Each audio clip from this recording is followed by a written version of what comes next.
జిల్లా బల్లికురబ మండలం కొనితెలెల్లో gelatine sticks పట్టుపట్టాయి. పేలుడు పదార్థాలను పెద్ద మొత్తంలో గోడౌన్లో నిల్వ ఉంచిన వైసీపీ మండల నాయకుడు అతని సహాయకులను అరెస్టు చేసినట్లు మార్టూర్ పోలీసులు తెలిపారు. ఇక నిందితుల నుండి 7.5 టన్నుల జిలెటిన్ స్టిక్స్, బోలేరు వాహనాన్ని స్వాధీనం చేసుకున్నారు.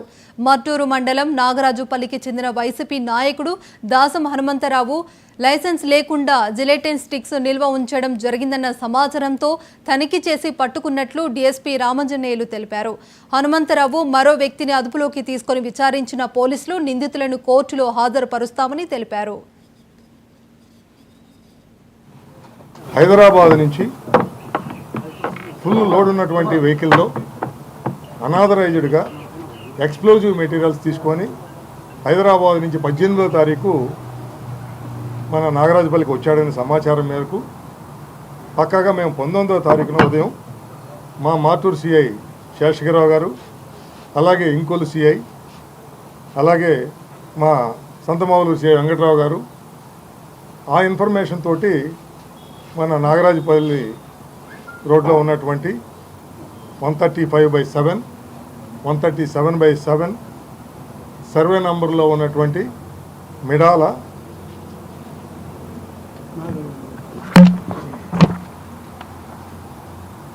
నాగ వేణుగోపాల్ గారి పొలంలో ఉన్నటువంటి మ్యాగజైను గోడౌన్ దగ్గరికి వెళ్ళడం జరిగింది.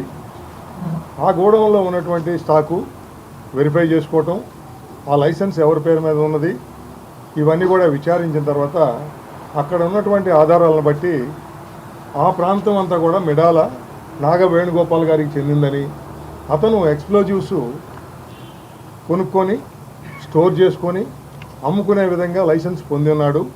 కానీ ఆ ప్రాంతంలో ఈ దాసం హనుమంతరావు గారు వ్యాపారం చేస్తూ ఆయన లైసెన్స్ని అద్దెకి తీసుకొని, అంటే లీజుకి తీసుకొని వ్యాపారం చేస్తున్నట్టుగా క్రియేషన్ చేస్తున్నారు. దాసం వీరాంజనేయులని వాళ్ళ సమీప బంధువు, డ్రైవరు, అన్ని పనులు సహకరించేటువంటి వ్యక్తి. ఆయన 2300 జిలెటిన్ స్టిక్స్ బాక్స్ తోటి ఆ గోడౌన్లో, ఆ గ్రానైట్ ఫ్యాక్టరీ ఏరియాలో ఉంచడం జరిగింది.